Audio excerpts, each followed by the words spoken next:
division. So introducing first, fighting out of the blue corner, making his engaged debut. He's an independent fighter. Please welcome Grivel Moutombo.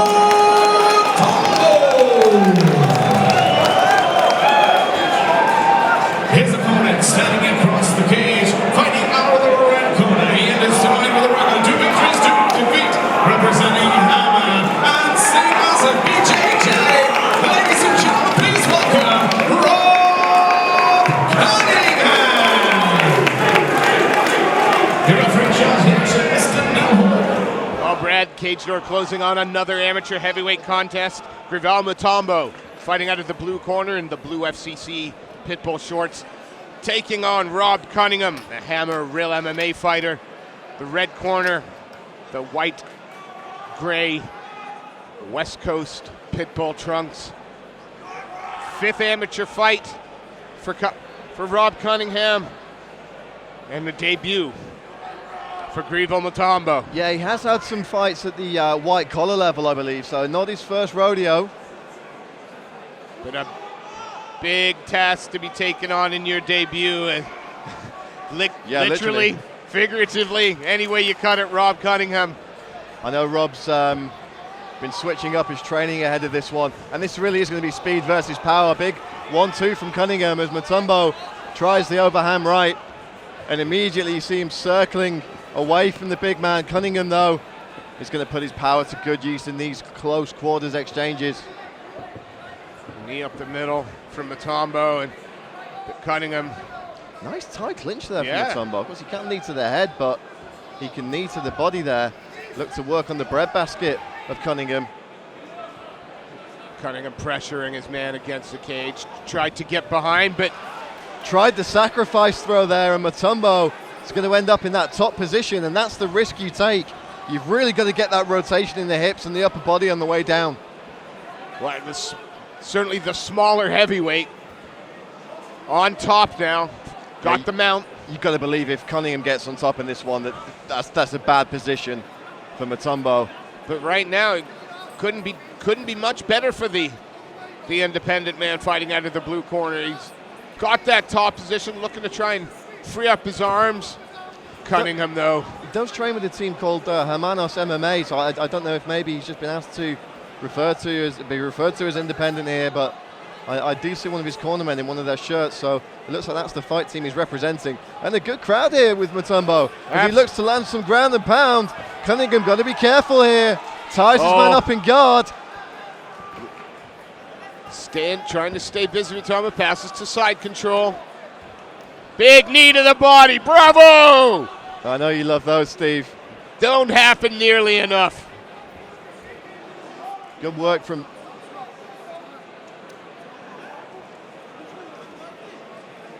referee Neil Hall there is warning the fighter for throwing an elbow. Yeah, all right, yeah. And I believe Moutombo there maybe trying to throw a hammer fist, and I'm sure no ill intent. Oh, Cunningham. I mean, this is just, forget technique, that was just strength he was trying to use there. Well, yeah, that's good once or twice in the fight early on, but it's going to be more difficult for him to do as the fight wears on. And Moutombo working the body, another knee. I've loved to see that inside control. You know, it's a great weapon, especially in the amateur, Steve, where you don't have the ability and the luxury of the elbows. Cunningham in a bad spot here again under mount. Moutombo, every time he postures up, Cunningham able to turn it, to throw him off his base. As I say that, Cunningham with a big sweep, and the big man's going to drop some heavy leather here. I mean, they're both heavyweights, but Cunningham is wearing that weight just a little bit better, I think. Yeah, you know, he's got a fair old weight advantage. Let's see if he can get a big finish to the round here. 10 seconds. Into side control. Not a whole lot of time to play with, but it's certainly going to give Moutombo something to think about going into this second round. And Cunningham's going to have something to think about as well. It took him a long time to get out of that bottom position. It did seem that it was strength that played the difference there. And if it works, if you've got it, use it. I mean, hey, who are we to criticise from this position? I'm sure Rob Cunningham could probably pull my arms and legs off without much of a second thought if he wanted to. You know, if it works, works, and he's got the luxury in this contest of being the more powerful fighter. And look, if you look at that whole sequence on the ground where he originally gave up on a position, he was attempting the throw there. He was trying for that sacrifice throw off the cage, didn't get the full rotation on it. All he's going to do is avoid that this time, avoid that the second time around, look to stay on his feet a little bit longer, use that size, use the power, and get some real power behind those straight punches. And he dinged Moutombo earlier in this fight. So let's see what the game plan is now for Rob coming out in the second round. Absolutely, and you would imagine Moutombo, it's got to be, wow, keep that top position. Absolutely, because all of a sudden, the height, the reach, the power, and the weight advantage doesn't exist when the man's underneath you. I mean, it's still like riding a rodeo bull, I'm sure. In the corner there, calling for strikes. Cunningham needs to keep his guard up. He can't just keep taking these on the chin here. No, he can't. Swatting shots there from Cunningham, and he's going to be the more deliberate of the two when it comes to striking. Yeah, That's what he needs to do. Start mixing up the target areas there. Everything being deliberately thrown. But Moutombo just walks through. Cunningham, eats those shots, takes a step back, deep breath, composes himself. Yeah, if Cunningham's going to continue using that deliberate style, he's got to tee that big right hand up with something. He can't afford to chase Moutombo around the cage. No, and it's really hard to use your power when you're backing up as well. Oh, big leg kick and followed by a big right hand by Moutombo in response. And again, Moutombo with the right hand marching forward. Moutombo needs to be careful marching forward as well. If he gets caught with a counter right hand, he's going to be in trouble. And Cunningham really needs that top position here, I think, Steve. Yeah, I mean, it's the bigger man starting to feel the pace of the fight and the strikes that have landed because he's looking to be a little more labored. Well, the bigger man's always going to feel it first, Steve. That's, it's simple science and genetics. But it's how he reacts to it. Can he use his size to get into a position where he can put himself on top of Moutombo and he can afford to take a breath? What he doesn't want to be doing is dropping his hands in these exchanges. Yeah. But hey, how long can Moutombo last in here at this pace as well? Well, it's Moutombo that keeps walking forward to throw in those strikes, but I think he's trying to be the one that goes first. That's part of what he's trying to do, is set that pace. Hard to do that now, though, with Rob Cunningham. His big frame leaning on you against the cage. Steve, you and I talked about this earlier in the day. We were talking about heavyweight MMA fights, especially at the amateur level, and we said they tend to be really fast and chaotic or a real deliberate pace, and that's what we're seeing here. We've had one of each in our heavyweight contest this evening. Yeah, it is a much more deliberate pace being set by Rob Cunningham. You always have that feeling with the heavyweight guys that everything can change with one shot. Absolutely. One big knee to the body, one crushing right hand, and all of a sudden we're reading an entirely different story. 10 seconds left in this one. Cunningham has to be very careful turning the head there. Yeah, I would like to see more of that from Cunningham, holding the head, using the dirty boxing.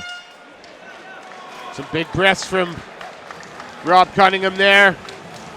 But this guy's 120 kilos just about he went out yesterday.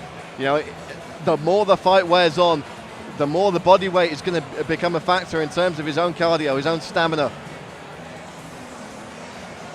That's why he was looking to get top position early on. That if you have that kind of size advantage, the best way to put it to use is to get on top. Similarly, the best thing for Moutombo to do, if he can't stay out of his range on the feet, is to get that top position and negate the weight. Moutombo has done very well over the last 6 minutes in taking away the physical advantages that Cunningham has. That the size, the reach, the weight. Yeah. He's done a really good job. And, for the less experienced fighter and a guy who looked fairly trepidatious coming into this one, I thought he's certainly making a very good account of himself in his FCC debut. Oh, absolutely. And let's be honest, looking at his frame, we're probably looking at a natural light heavyweight here. Yeah, I mean, I believe when he originally contacted FCC, registering his interest to fight, he was looking at middleweight, and you know, he maybe looks more like a pro middleweight to me than an amateur middleweight, but certainly light heavyweight at amateur. Cunningham straight in on the cage over right in front of us here, Brad. That's what Cunningham needs to do. He needs to get his man down. He needs to get that top position. He's got to look to pummel in here. And he's going to try and go behind the hips. A couple of hammering shots on the thigh of Moutombo there. Cunningham needs to pummel his way in here. He's got one leg. He needs to look to either get a grip of the single or drop both hands behind the knees and link them for the double. Moutombo did well there, pulling him back up. Keeping Cunningham honest and working hard here. Yeah, he's got the underhook now. And he's making Moutombo carry his weight. Referee Neil Hall wants a little bit more action. Cunningham, it's the one that initiates the break off and then kind of lowers his head and bull rushes in a little bit. And we're back to just having Moutombo back to the cage. Cunningham looking to control a little bit. Yeah, this is what Cunningham needs to do. He needs to use his weight. He needs to make Moutombo carry him here up against the cage.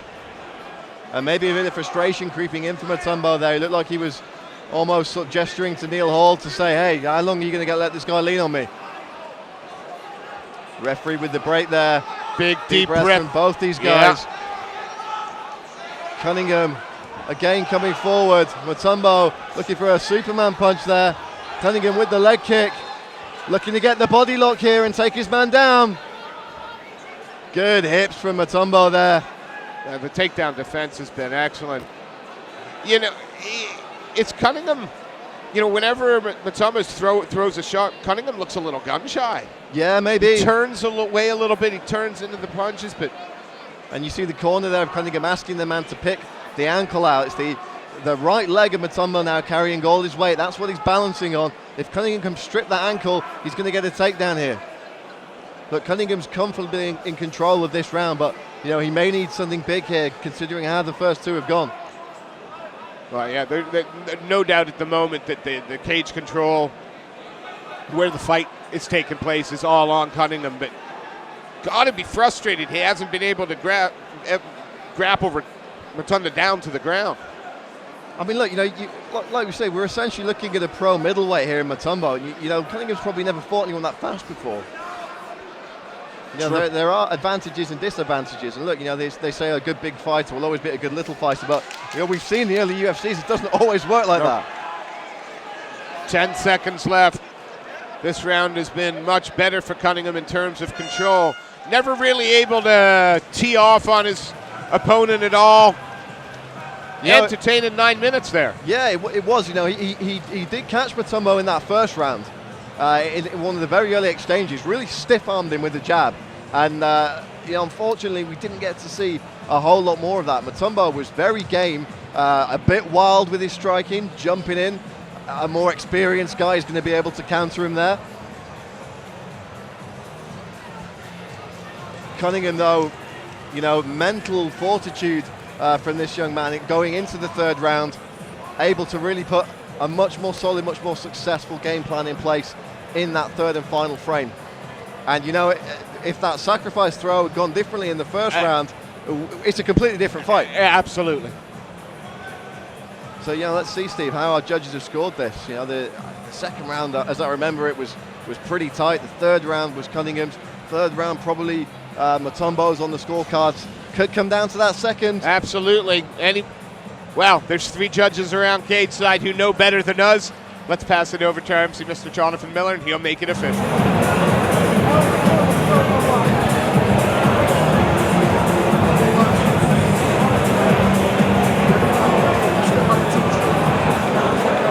Ladies and gentlemen, after 3 rounds of action, we go to our judges' scorecards with the unanimous decision